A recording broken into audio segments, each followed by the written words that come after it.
Good evening all of you. आप सभी को YouTube channel ideal mathematics classes में टिकारी में स्वागत है। डिटर्मिनेंट्स का हम प्रॉपर्टीज बता रहे थे, तो वीडियो अपलोड नहीं हो पाया कुछ टेक्निकल इशू कारण, तो फिर हमें दोबारा वीडियो शूट करके हम अपलोड कर रहे हैं तुरंत। तो देखिएगा डिटर्मिनेंट्स के गुणधर्म, डिटर्मिनेंट्स का दूसरा क्लास है। डिटर्मिनेंट्स के गुणधर्म, डिटर्मिनेंट्स की कुछ प्रॉपर्टीज होता है। जानते हैं डिटर्मिनेंट्स के प्रॉपर्टीज की जरूरत क्यों पड़ गया? इससे कोई भी डिटर्मिनेंट्स का वैल्यू निकालते हैं तो विस्तार करके निकालते हैं, किसी एक रो से निकालते हैं, किसी भी एक कॉलम से निकालते हैं तो विस्तार करना पड़ता है ना, एक लाइन दो लाइन में बनता है। अब देखते उसका आंसर बोलना है तो उसके लिए प्रॉपर्टीज हम लोग पढ़ते हैं कि क्वेश्चन देखते, डिटर्मिनेंट देखते और उसका आंसर बोलेंगे, तो उसके लिए हम लोग प्रॉपर्टीज पढ़ते हैं। तो उसमें क्या चीज देखिएगा तो क्या आंसर बोलिएगा, और डिटर्मिनेंट्स में क्या दिखेगा आपको, डिटर्मिनेंट्स के अवयव, किस तरह का रो, किस तरह का कॉलम रहेगा, किन स्थितियों में आप डिटर्मिनेंट्स का वैल्यू बता सकते हैं। तो इसके लिए डिटर्मिनेंट्स के हम प्रॉपर्टीज बताने जा रहे हैं। सब लोग ध्यान से देखिएगा, सुनिएगा। डिटर्मिनेंट्स के प्रॉपर्टीज, डिटर्मिनेंट्स के प्रॉपर्टीज में बताने जा रहे हैं। सबसे पहले डिटर्मिनेंट्स के प्रॉपर्टीज का बेसिक कुछ चीजें, रो कॉलम कैसे काम करता है डिटर्मिनेंट्स में, तो देखिएगा ध्यान से सब लोग बोर्ड पे। A B C D E F G H I, मान लीजिए कि डिटर्मिनेंट्स के अवयव है A B C D E F G H I. Determinants का अवयव कुछ भी हो सकता है, ये कोई जरूरी नहीं कि A B S C D E F G H I रहेगा। 1 2 3 4 5 6 कुछ भी डिटर्मिनेंट्स के अवयव हो सकता है। डिटर्मिनेंट्स का अवयव कुछ भी हो सकता है, ये कोई फिक्स्ड वैल्यू नहीं है कि A B S C D इसका अवयव होगा। डिटर्मिनेंट्स के अवयव कुछ भी हो सकता है। तो इसमें रो और कॉलम क्या है ये जानते हैं। सबसे पहले इसको हम लोग रो बोलते हैं। इस डिटर्मिनेंट्स में 3 रो है, एक रो, दो रो, 3 रो। इस डिटर्मिनेंट्स में कितने रो है? 3 रो है, एक रो, दो रो, 3 रो। इस डिटर्मिनेंट्स में कितने रो है? 3 रो है, एक रो, दो रो, 3 रो। पहला रो को हम R1 से सूचित करेंगे, दूसरा रो को R2 से सूचित करेंगे और तीसरा रो को R3 सूचित करेंगे। 3 रो है, पहला रो को R1 से सूचित करेंगे, दूसरा रो को R2 से सूचित करेंगे और तीसरा रो को R3 सूचित करेंगे। और इस रो में कितने अवयव है? 3 अवयव। इस रो में कितने अवयव? 3 अवयव। इस रो में कितने अवयव? 3 अवयव। सभी रो में 3 अवयव है। यदि रो को कहें हम R1 को कहें, R1 कहने से तीनों अवयव, R1 के यदि बोलेंगे कि तुम पंचानपुर जाओ, तो R1 को यदि बोलेंगे पंचानपुर जाने के लिए, तो पहला रो का तीनों अवयव पंचानपुर जाएगा, ये न कि एक हो जाएगा, जहां भी जाएगा तीनों अवयव जाएगा। R2 के बोलेंगे कि तुम मलहया जाओ, तो R2 के तीनों अवयव मलहया जाएगा। R3 के बोलेंगे तुम मऊ जाओ, तो तीसरा रो के तीनों अवयव मऊ जाएगा। जिस रो के अवयव को बोला जाएगा जाने के लिए जहां भी, तो उसका तीनों अवयव जाएगा। हम तीसरा रो के कहेंगे कि तीसरा रो तुम जड़ी चल जाओ कोच, तो तीसरा रो का जितना भी अवयव है सब कोच जाएगा। दूसरा रो के बोलेंगे कि तुम चल जाओ मऊ, तो दूसरा रो के सभी अवयव, तीनों अवयव मऊ जाएगा।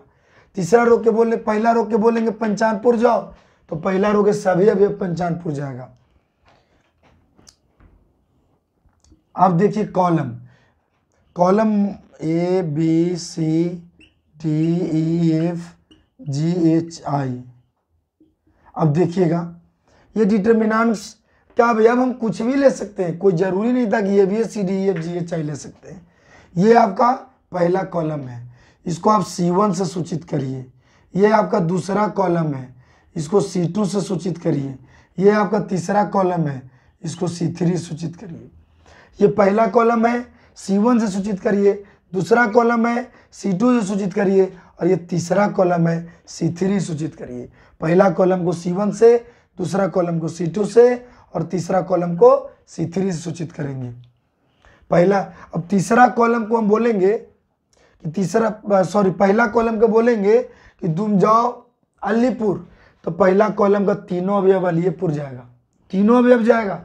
ये ना कि कोई एक अवयव जाएगा, जहां भी जाएगा पहला कॉलम के तो तीनों अवयव जाएगा। यदि दूसरा कॉलम के बोलेंगे, दूसरा कॉलम तुम चल जाओ गया, तो दूसरा कॉलम के सभी अवयव गया जाएगा। तीसरा कॉलम में कहेंगे कि तुम चल जाओ पटना, तो तीसरा कॉलम के सभी अवयव पटना जाएगा। ये ना कि कोई एक अवयव जाएगा। जिस कॉलम को बोला जाएगा जहां भी जाने के लिए तो तीनों अवयव के साथ जाएगा, इसीलिए इसको गाड़ी भाड़ा ज़्यादा लगता है। और जिस रो को बोला जाएगा जहां भी जाने के लिए तहाँ वो तीनों अवयव के साथ जाएगा। रो भी जाएगा तो तीनों अवयव के साथ, कॉलम भी जाएगा तो तीनों अवयव के साथ। अब इसमें समझना है ये डिटर्मिनेंट्स का प्रॉपर्टीज नहीं है, ये डिटर्मिनेंट्स के प्रॉपर्टीज का कुछ बेसिक चीजें हैं। अब मान लो कि आपको कहा जाए कोई भी रो को कोई भी रो से आप जोड़ सकते हैं, कोई भी कॉलम को कोई भी कॉलम से आप जोड़ सकते हैं, कोई भी कॉलम को कोई भी कॉलम में आवश्यकता के अनुसार जोड़ सकते हैं, घटा सकते हैं, गुणा नहीं कर सकते हैं रो को रो से, भागा नहीं दे सकते हैं, लेकिन जोड़ सकते हैं। कोई रो में कोई रो को, कोई कॉलम में कोई कॉलम को जोड़ सकते हैं, लेकिन गुना भागा नहीं कर सकते हैं। मान लो कि पहला रो को दूसरा रो से हमको जोड़ना है। यदि पहला रो को हमको दूसरा रो से जोड़ना है तो पहला रो में दूसरा रो जाके जोड़ देगा सामने सामने। पहला रो हमको बोल रहा था एक दिन कि सर एगो आपसे काम है। क्या काम है पहला रो? तो सर हमको आप दूसरा रो यदि आप दे देते जोड़ने के लिए तो एक मेरा बड़ा सा काम हो जाता। हम दूसरा रो कहा कि दूसरा रो तुम चल जाओ पहला रो में जुटने, तो चल जाएगा, सामने सामने जाके जुड़ जाएगा। पहला रो दूसरा रो में जाके सामने सामने जुड़ जाएगा और फिर पहला रो अपने स्थान पे आ जाएगा। जैसे आप किसी के यहाँ शादी विवाह में जाते हैं तो कुछ देर के लिए गए, उसका मान सम्मान बढ़ा दिए, उसकी प्रतिष्ठा बढ़ा दिए और फिर आप अपने पुनः मूल स्थान पर आ जाते हैं। उसी तरह से कोई भी रो किसी दूसरे रो में जुटने जाता है या घटने ही जाता है तो सामने सामने जुट या घट करके आ जाता है।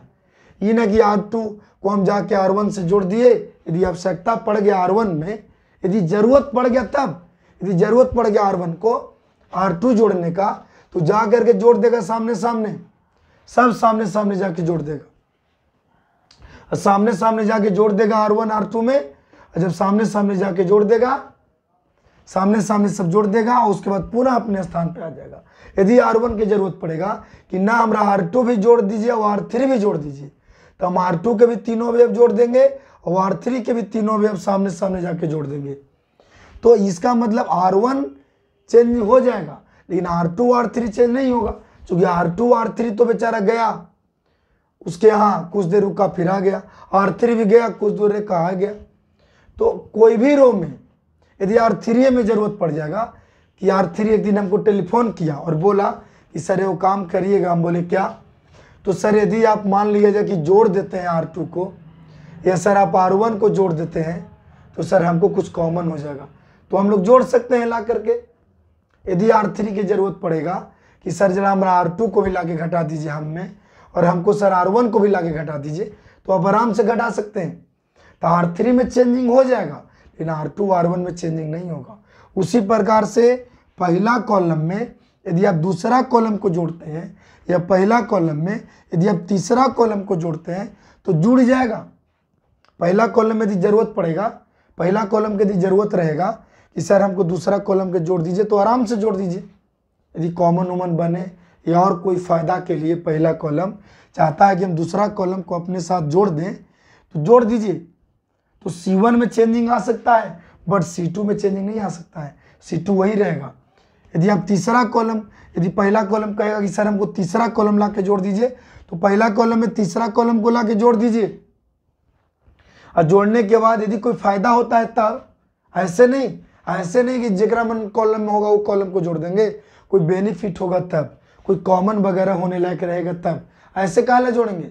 कॉमन होने लायक रहेगा तब, या दो रो बराबर या दो कॉलम बराबर होने लायक रहेगा तब ये ना कोई क्रिया करते हैं। कोई क्रिया किस लिए करते हैं? चाहे तो कॉमन के लिए, किसी रो को किसी रो से घटाना या किसी कॉलम को किसी कॉलम से घटाना या जोड़ना, किस लिए काम करते हैं? चाहे तो कॉमन लेने के लिए या फिर दो कॉलम या दो रो को इक्वल होने के लिए, उसी के लिए ना हम कोई क्रिया करते हैं। यदि हम C1 को C3 में ला के जोड़ दें, आवश्यकता पड़ेगा तब, ऐसे नहीं। या C1 को आवश्यकता पड़ेगा कि ना हमको C2 ला के सर जोड़ दें तो हम जोड़ देंगे, C1 में चेंजिंग आ जाएगा, C2 में चेंजिंग नहीं आएगा। C1 की एक बार ज़रूरत पड़ गया था आज के कुछ दिन पहले कि सर हमारा C2 जोड़ दीजिए, सर C3 जोड़ दीजिए। हम जोड़ दिए C1 में C2 भी और C3 भी। C1 से कॉमन हो गया, फ़ायदा C1 को हो गया। C2 C3 बेचारा अपने स्थान पे आ गया। R1 में भी वही बात है, यदि ज़रूरत पड़ेगा तो R1 में R2 R3 जोड़ देंगे। यदि R1 में कोई फायदा होता है तब, ऐसे नहीं।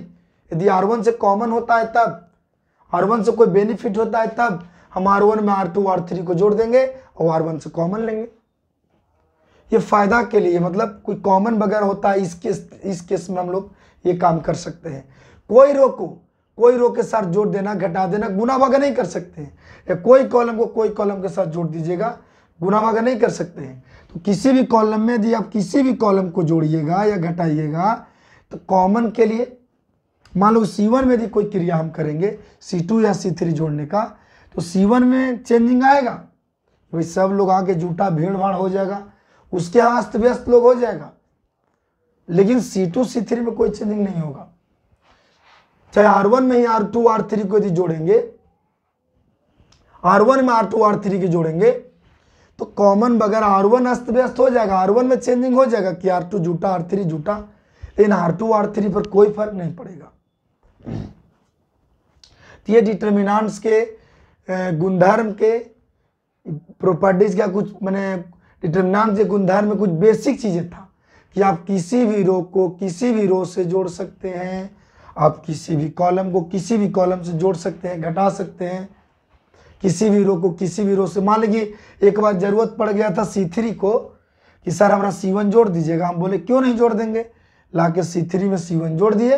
यदि कॉमन वोमन होने लग है या और कोई बेनिफिट उससे मिलने वाला है तो C3 को हम C1 में लाके जोड़ देंगे। लेकिन C3 में कोई चेंजिंग थोड़े आवेगा, सॉरी C1 में थोड़े चेंजिंग आवेगा। C3 में यदि C1 जोड़ देंगे C3 में चेंजिंग आ जाएगा, लेकिन C1 में कोई चेंजिंग नहीं आएगा। जो जुटने जाता है या घटने जाता है तो जाके जोड़ या घटा के आ जाएगा अपने स्थान पर। जहाँ जोड़ा जाएगा वहाँ पर तो परिवर्तन हो जाएगा, वहाँ पर तो चेंजिंग हो ही जाएगा। तो आज हमको पढ़ाना है क्या, ये तो आप लोग जान गए कि पहला रो है इसको R1 से सूचित करेंगे, ये दूसरा रो है R2 से सूचित करेंगे, तीसरा रो है R3 से सूचित करेंगे, पहला कॉलम है C1 से सूचित करेंगे, दूसरा कॉलम है C2 सूचित करेंगे, ये तीसरा कॉलम है C3 सूचित करेंगे। कोई भी कॉलम को किसी भी कॉलम से जोड़ा जाएगा तो कॉमन होगा, किसी भी रो को किसी भी रो से जोड़ा जाएगा, कोई भी कॉलम को कोई भी कॉलम से हम जोड़ सकते हैं, कोई दिक्कत नहीं है।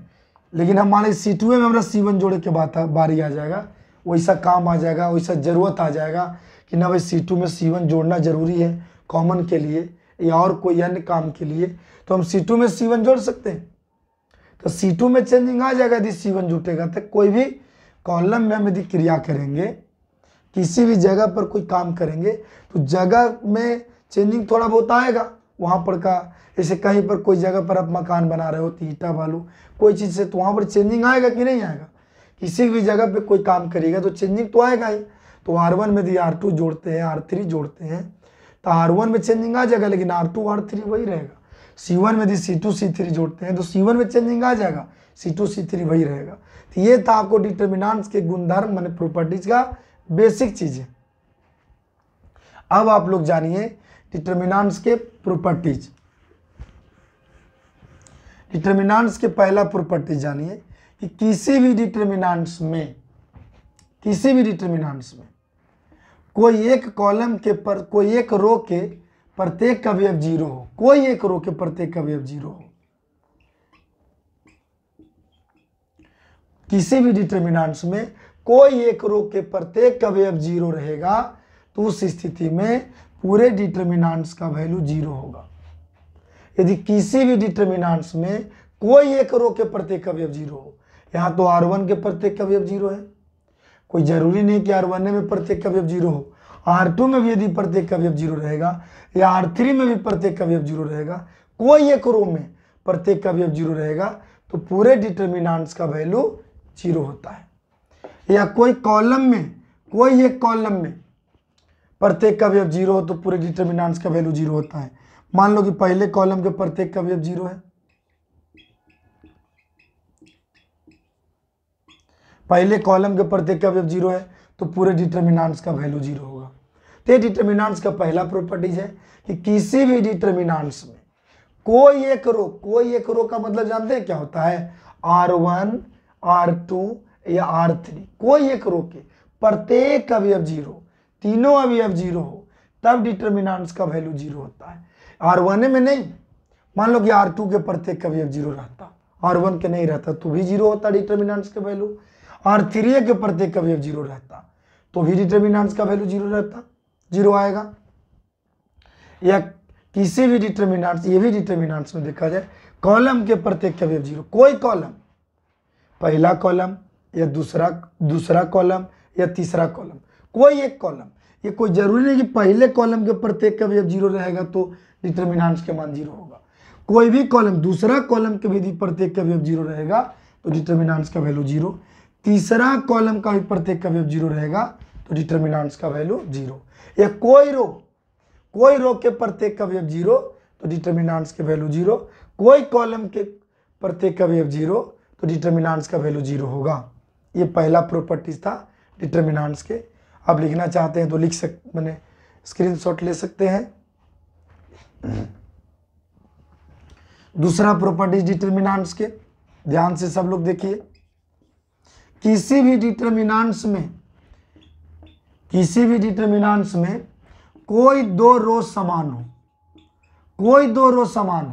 या कोई दो कॉलम समान हो तो पूरे डिटर्मिनेंट्स का वैल्यू 0 होता है। कोई दो रो समान होने का मतलब जानते हैं स्टूडेंट्स, कोई दो रो समान होने का मतलब ये होता है कि आमने सामने वाला सब अवयव समान होना चाहिए। ये ना, इससे पहला रो में क्या है 1 1 1, दूसरा रो में क्या है 1 1 1। अगर सामने सामने अवयव समान है कि ना, सब सामने सामने बराबर है तो R1 और R2 समान है, R1 तथा R2 समान है। इसीलिए मान लो कि डिटर्मिनेंट्स के नाम ये दिए कि डिटर्मिनेंट्स का जो डिटर्मिनेंट वैल्यू होगा 0 होगा। ऐसे विस्तार करके भी आप निकालिएगा ना कोई रो या कोई कॉलम से तो 0 ही आएगा। तो हम काहे विस्तार करके निकाले जाए, हम देखते ना बता देंगे कि भाई 2 रो समान है, तो सर बोले हैं कि 2 रो समान है तो काहे विस्तार करके निकालने जाओगे, चुपचाप डायरेक्ट 0 लिख दो ना। अब R1 R2 समान नहीं, R1 R3 भी समान रहता या R2 R3 भी समान रहे। ये ना खाली समझिएगा कि खाली R1 R2 समान, कोई दो रो समान रहे तो डिटर्मिनेंट्स का वैल्यू 0 होता है। R1 R2 समान हो या R1 R3 समान हो, कोई दो रो समान रहेगा तो डिटर्मिनेंट्स के वैल्यू 0 होगा। और रोए नहीं, कॉलम में भी, जैसे देखिए यहां पे 2 कॉलम समान है C1 और C2, पहला कॉलम में जो है वही बात दूसरा कॉलम में लिखल है। देखिए ना, पहला कॉलम में 1 1 1 और दूसरा कॉलम में भी 1 1 1, तो यहाँ C1 तथा C2 क्या है समान है, C1 तथा C2 समान है तो पूरे डिटर्मिनेंट्स का वैल्यू क्या होगा 0 होगा। अब नाम कुछ भी दे सकते हैं, पूरे डिटर्मिनेंट्स का वैल्यू क्या होगा 0 होगा। C1 और C2 समान है, C1 और C2 समान है तो डिटर्मिनेंट्स का वैल्यू 0। कोई दो कॉलम समान, C1 C2 नहीं, यानी C1 C3 समान रहे, ऐसा भी तो हो सकता है डिटर्मिनेंट्स में। तो सर एक विस्तार करके बनाएंगे तो 0 आ जाएगा, एकदम आ जाएगा। तो कोई भी दो कॉलम समान, C1 C2 समान, चाहे C2 C3 समान या C1 C3 समान, कोई भी दो कॉलम समान तो डिटर्मिनेंट्स का वैल्यू 0 होगा। पहला कॉलम में 1 1 1, अब तीसरा कॉलम में भी यही बात रहे तो पूरे डिटर्मिनेंट्स का वैल्यू 0 हो जाएगा। समान का मतलब जानते हैं, आमने सामने एकदम सब अवयव समान हो। आप लोग स्क्रीनशॉट ले सकते हैं इसका।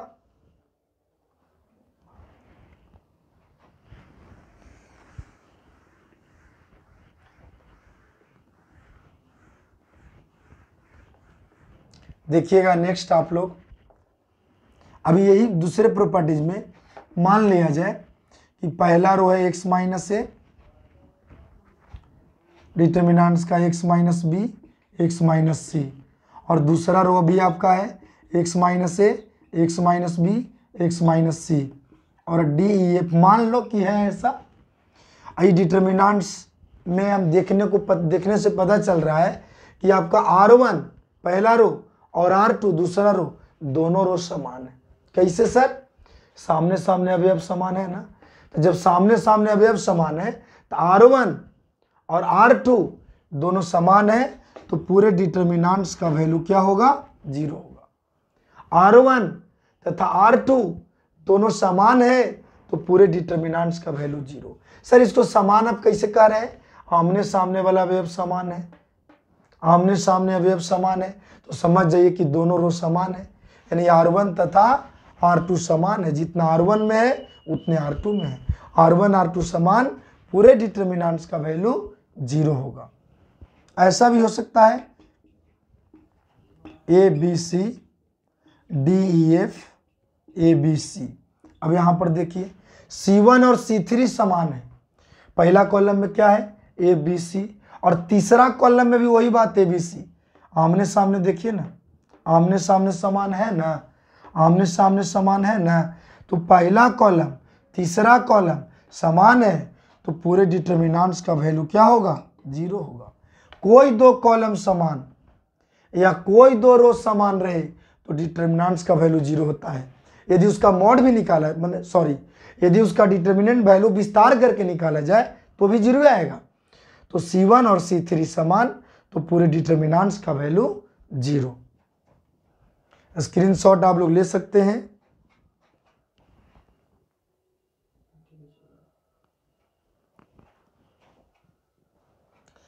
C1 में जो बात है वही बात C3 में भी है। ABC है ना C1 में, और C3 में भी ABC, तो C1 C3 समान, तो डिटर्मिनेंट्स का वैल्यू 0।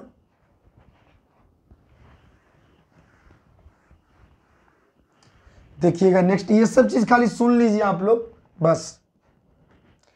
अब अगला प्रॉपर्टीज, तीसरा प्रॉपर्टीज, किसी भी डिटर्मिनेंट्स में देखिएगा ध्यान से, 1 2 3 अवयव तो डिटर्मिनेंट्स में कुछ भी ले सकते हैं, 6 7 8 9, मान लिया जाए कि डिटर्मिनेंट्स का अवयव है।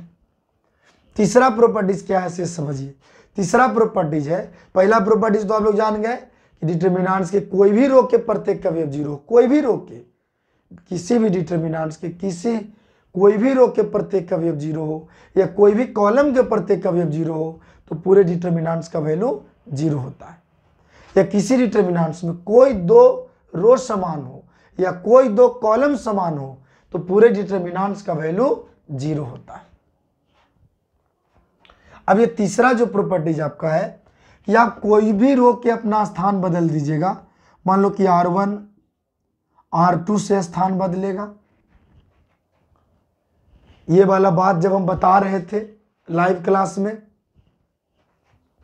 इसको थोड़ा क्लियर हम कर दे रहे हैं। R1 यदि R2 से स्थान बदले या R1 R3 से भी स्थान बदलेगा, वहां पर हम लाइव क्लास में आप लोग को बोल दिए हैं कई बार कि R1 R2 से स्थान बदले, कोई भी दो रो स्थान बदले, R1 R2 से ही नहीं, R1 R3 से भी। वहां पर थोड़ा सा हम बोल दिए होंगे कि R1 R2 से स्थान बदले, कोई भी दो रो स्थान बदलता है या कोई भी दो कॉलम स्थान बदलता है, तो उस स्थिति में माइनस कॉमन लेना पड़ता है। मान लिया जाए कि R1 है आपका, ठीक है ना, ये आपका क्या है, R2 है, ये आपका क्या है, R3 है। स्टूडेंट्स, ये R1 पहला रो, ये दूसरा रो R2, ये तीसरा रो R3, ये R1, ये R2, ये R3, 3 गो रो है। पहला रो कहता है कि सर देखिए ना, एक हमको काम है, क्या काम है, तो हम चाहते हैं सर कि R2 से स्थान अपना बदल लें, तो बदल लो, कोई दिक्कत नहीं है भाई। R1 को R2 की जगह पर लाइए, R2 को R1 की जगह पर ले जाइए। ये दोनों अपना टेलीफोन से बात कर लिया R1 R2 कि हमने स्थान बदल लो, हम ये स्थान बदल लो। इसकी सूचना जब मेरे पास आया, हम कहेंगे ऐसे कैसे बदल लोगे, नियम जब स्थान बदल लोगे यदि मान में अंतर नहीं आएगा तब ना। पता चला कि मान में अंतर होता है, माइनस कॉमन की लेते हैं तब इक्वल होता है। तो आप R1 R2 स्थान बदल सकते हैं, R2 R1 के पास जा सकता है, R1 R2 के पास आ सकता है, लेकिन एक शर्त है, कोई भी रो R1 R3 से भी अपना स्थान बदल सकता है। R1 बाबू R3 से भी अपना स्थान बदल सकता है, R2 R3 से कोई रो कहीं से भी स्थान बदल सकता है, माइनस कॉमन होगा। R1 R2 3 से स्थान बदलेगा, R3 चल जाएगा। पहले तो यहाँ तो लिखे हैं क्या, हम डायरेक्शन के द्वारा लिखेंगे कि R1 जाएगा R2 के पास, R2 आएगा R1 के पास। एक डायरेक्शन होना चाहिए यहाँ पर कि R1 R2 के पास जा रहा है, R2 R1 के पास आ रहा है, तो इस स्थिति में माइनस कॉमन होगा। अब R2 जाएगा R1 भी, तो R2 का अवयव क्या है 4 5 6, तो पहला रो में लिखिए 4 5 6 का है सर, तो दूसरा रो पहला रो के पास जा रहा है, दोनों आपस में बतिया लिया है, और पहला रो आएगा दूसरा रो के पास 1 2 3, दूसरा रो जाएगा पहला रो भी, पहला रो आएगा दूसरा रो भी, तो माइनस कॉमन होगा। तीसरा रो को इसी उतार दीजिए, तीसरा रो में तो कोई काम नहीं किए हैं, तीसरा रो को इसी उतार दीजिए। लेकिन हम दूसरा रो को लिखे पहला रो में, देखिए ना दूसरा रो का अवयव 4 5 6 था, हम पहला रो में लिखे 4 5 6, और जो पहला रो का अवयव 1 2 3 था वो हम दूसरा रो में लिखे। तो सर माइनस कॉमन लेना जरूरी है सर। यदि आप माइनस न कॉमन लेते हो, यदि आप माइनस नहीं कॉमन लेते हो तो एक प्रॉब्लम आएगा। एक प्रॉब्लम क्या आएगा, प्रॉब्लम ये आएगा कि इसका वैल्यू और इसका वैल्यू में कुछ डिफरेंस हो जाएगा, माइनस के अंतर हो जाएगा, इसीलिए हमें यहाँ माइनस देना पड़ता है। R1 R2 अपना स्थान बदला तो यहाँ माइनस नहीं देंगे तो एक इक्वली होबे नहीं करेगा, इसीलिए हम माइनस देते हैं। कोई दो रो स्थान बदले तो मान लिया जाए कि इसमें R2 R3 चाहता है कि हम स्थान बदल लें, R2 चाहता है कि हम R3 भी चल जाए, ऐसा कुछ काम से या कुछ वैसा जरूरत पड़ता है, R2 की यदि जरूरत है कि हम R3 भी आ जाए, और R3 की जरूरत है कि हम R2 भी चल जाए, यदि जरूरत है तब ऐसी क्रिया करेंगे। R2 की जरूरत है कि R3 भी आवे, R3 की जरूरत है कि R2 फिर जाए, तो जा सकता है, R2 जा सकता है, R3 भी, R3 जा सकता है, R2 भी, लेकिन एक काम करना होगा, जानते हैं क्या, माइनस कॉमन होगा। यदि R2 R3 भी आ जाए, R3 R2 भी चल जाए, R1 पर तो कोई फर्क ना पड़ेगा, R1 को इसी उतार दीजिए। लेकिन दूसरा रो के जगह पर तीसरा रो को ले जाइए, 7 8 9, तीसरा रो है ना 7 8 9, तीसरा रो का अवयव, वो दूसरा रो में लिख दीजिए 7 8 9, और जो दूसरा रो का अवयव है वो तीसरा रो में लिख दीजिए 4 5 6। तो माइनस तो कॉमन लेना ही पड़ेगा। अब तीसरा रो को ले गए दूसरा रो में और दूसरा रो को ला रहे हैं तीसरा रो में, तो माइनस तो कॉमन होबे करेगा। तीसरा रो जाएगा दूसरा रो में 7 8 9, और दूसरा रो जो 4 5 6 था, दूसरा रो का अवयव आ गया तीसरा रो में, तो माइनस कॉमन होगा। कोई भी रो स्थान बदले, हम उसमें थोड़ा सा आप लोग को मिसमाइंड हो गया था, तो आप लोग को बता दिए थे कि R1 R3 स्थान नहीं बदल सकता, R1 R3 बदलेगा बाबू, तो माइनस कॉमन। कोई भी रो जब अपना स्थान इंटरचेंज करता है, बदलता है, तो माइनस कॉमन होता है। ऐसे मान लो कि R1 R3 यदि अपना स्थान बदलता है, R1 चाहता है कि हम R3 के पास आ जाए, यदि जरूरत पड़ेगा तब, R1 की यदि जरूरत आ गया कि हम R3 के पास जाए, R3 को जरूरत पड़ गया कि हम R1 के पास जाए, R1 की जरूरत पड़ा कि R3 के पास जाए, R3 की जरूरत पड़े कि R1 के पास जाए, तो उस स्थिति में माइनस कॉमन होगा। यहां पर हम बताए थे, इस चीज को हम कंफर्म कर दे रहे हैं कि कोई भी रो स्थान बदले, R1 R3 भी बदल सकता है स्थान, तो माइनस कॉमन होगा। तो R3 के ले जाइए, यहां लिख दिए कि R1 जा रहा है R3 भी, R3 जा रहा है R1 भी। ए R3 तुम R1 के पास आ जाओ, R3 का अवयव 7 8 9 है, R1 के पास आ जाएगा 7 8 9। जो दूसरा रो में है वो तो वैसा ही छोड़ दीजिए, दूसरा रो में कोई क्रिया तो कर नहीं रहे हैं, और पहला रो वाला जो था वो तीसरा रो में आ जाएगा, 1 2 3, पहला रो वाला आ गया तीसरा रो में। तो कोई रो स्थान बदले, R1 R3 बदल सकता है, तो माइनस कॉमन होगा। और कॉलम में भी यही रूल है, मैं कॉलम में भी बता देता हूं, ये सब तो खाली सुनना है और सीखना है, ये सब कोई मैथ नहीं है, ये कोई क्वेश्चन नहीं हम बता रहे हैं आप लोग को। देखिए कोई कॉलम भी अपना स्थान बदलेगा, जैसे मैं लिख रहा हूं कि भाई 1 2 3 4 5 6 7 8 9, ये डिटर्मिनेंट्स है। डिटर्मिनेंट्स का ये पहला कॉलम है, ये दूसरा कॉलम है, ये आपका तीसरा कॉलम है। C1 के मान लो कि जरूरत पड़ गया कि हम C2 के पास जाएं, और C2 की जरूरत पड़ गया कि हम C1 के पास जाएं, तो जा सकता है, यदि ऐसा काम आएगा तब, ऐसी फालतू घूमने फिरने न, बिना काम के नहीं। C1 यदि C2 के पास जाए, C2 यदि C1 के पास जाए, तो उस कंडीशन में माइनस कॉमन होता है। नहीं ले लीजिएगा माइनस कॉमन, यदि माइनस कॉमन आप नहीं लेते तो इस डिटर्मिनेंट्स ई डिटर्मिनेंट्स में अंतर आ जाएगा, इक्वल नहीं आएगा। तो डिटर्मिनेंट्स में कोई भी क्रिया करने से डिटर्मिनेंट्स के वैल्यू में कोई परिवर्तन नहीं होना चाहिए, ये ध्यान देना है। तो भाई यदि हम C1 को कहते हैं कि तुम C2 के पास चल जाओ, ये C1 है, C2 है, C3 है। C1 के अधिकार है कि C2 भिर जाओ, C2 की जरूरत पड़ रहा है C1 भिराने का, जरूरत पड़ता है तब कॉलम अपना स्थान बदलता है, चाहे रो भी अपना स्थान, जरूरत पड़ता है तब ये बदलता है। यदि C1 अपना C2 के पास चल जाए, C2 C1 के पास आ जाए, तो उस स्थिति में जानते हैं क्या होगा, माइनस कॉमन होगा। C2 आ जाए C1 के पास, C1 चल जाए C2 के पास, चल गया। दूसरा कॉलम का जो अवयव था 2 5 8, पहला कॉलम में 2 5 8 आ गया, और जो पहला कॉलम का अवयव था 1 4 7, दूसरा कॉलम में चल गया। तीसरा कॉलम को उतार दो इसी ही तीसरे कॉलम में, तो माइनस कॉमन नहीं ले लीजिएगा, इसका वैल्यू इक्वल नहीं ना आएगा। और डिटर्मिनेंट्स में कोई भी क्रिया करना है तो ये ध्यान देते हुए कि उसका वैल्यू में कोई चेंजिंग नहीं आना चाहिए, मान में कोई परिवर्तन नहीं होना चाहिए। तो C1 C2 अपना स्थान बदलेगा तो माइनस कॉमन हुआ। ये कोई जरूरी नहीं, C2 C3 भी अपना स्थान बदल सकता है तो भी आपका माइनस कॉमन होगा।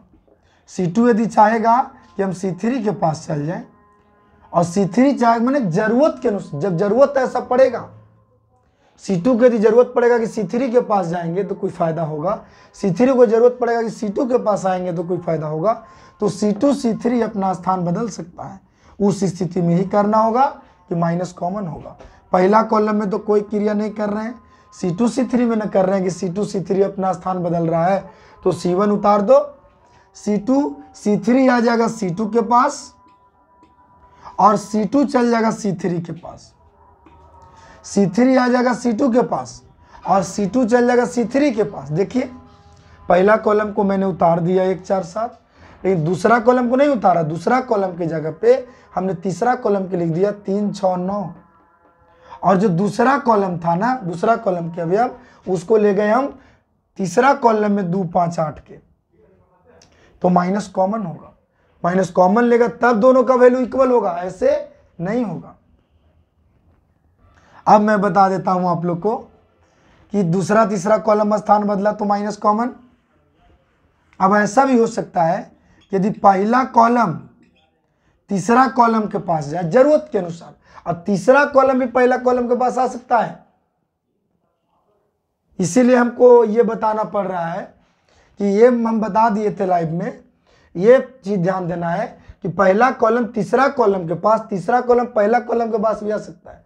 कोई भी कॉलम अपना स्थान कहीं से भी चेंज करेगा तो चेंज कर सकता है, बस चेंजिंग यही होगा कि डिटर्मिनेंट्स में माइनस कॉमन लेना होगा। यदि माइनस कॉमन नहीं लेंगे तो दोनों के वैल्यू में चेंजिंग आ जाएगा। और कोई भी डिटर्मिनेंट्स में कोई भी क्रिया करने पर वैल्यू में चेंजिंग नहीं आना चाहिए, मान में अंतर नहीं आना चाहिए। यदि C1 जाएगा C3 के पास और C3 आएगा C1 के पास, तो लाइए C3 को C1 के पास यदि जरूरत पड़ेगा तब, और C1 को ले जाइए C3 के पास।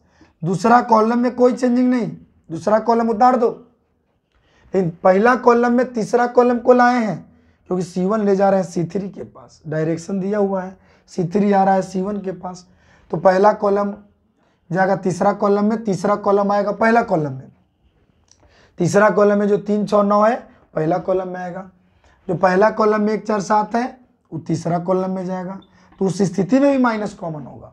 मैंने कहीं से कोई कॉलम स्थान बदल सकता है, कहीं से कोई रो स्थान बदल सकता है, बस माइनस लेकिन कॉमन लेना होगा आपको हर हाल में, तब ये दोनों का वैल्यू में कोई अंतर नहीं आएगा। अर्थात कहने का मेरा मतलब हुआ, अब मैं बताता हूं फाइनली कि ये स्टूडेंट्स R1 जो है R2 से भी स्थान बदल सकता है, R2 R3 R1 R2 अपना जगह चेंज कर सकता है, R2 R3 अपना स्थान बदल सकता है, बस माइनस कॉमन होगा। R1 R3 भी अपना स्थान बदल सकता है, R3 R1 भी अपना स्थान चेंज कर, मैंने R1 R3 अपना स्थान बदल सकता है, R2 R3 भी स्थान बदल सकता है, R1 R2 भी स्थान बदल सकता है। उस स्थिति में माइनस कॉमन होगा। C1 C2 भी अपना स्थान बदल सकता है, माइनस कॉमन होगा। C2 C3 भी अपना स्थान बदलेगा, C2 आ जाएगा C3 फिर C3 चल जाएगा, C2 चल जाएगा C3 फिर C3 आ जाएगा C2 फिर माइनस कॉमन होगा। और C1 भी यदि C3 फिर चल जाए और C3 भी यदि C1 के पास आ जाए उस स्थिति में माइनस कॉमन होगा, जबकि हमने इसके बारे में बता दिया था। इसीलिए हम आप लोग को क्लियर करने के लिए ये मैंने वीडियो बना के हम अपलोड कर रहे हैं कि कोई भी रो अपना स्थान बदले, कोई भी कॉलम अपना स्थान बदले तो माइनस कॉमन होगा। बस आज का क्लास समाप्त। बहुत बहुत धन्यवाद। सब लोगों को शेयर करिए, हर जगह हर बच्चों को बता दीजिए, दिखा दीजिए आज का डिटर्मिनेंट्स का प्रॉपर्टीज 3 गो। इसी पे आपका क्वेश्चन है, इस पे क्वेश्चन हम अब शुरू करने वाले हैं कल से। कल आपका कितना तारीख हो गया? 13। हाँ 13 तारीख कल है। कल 5 बजे से फिर पुनः लाइव आकर के और इसको आगे हम पढ़ाएंगे। बहुत बहुत धन्यवाद। शेयर करिए, आप लोग सबको शेयर कर दीजिए।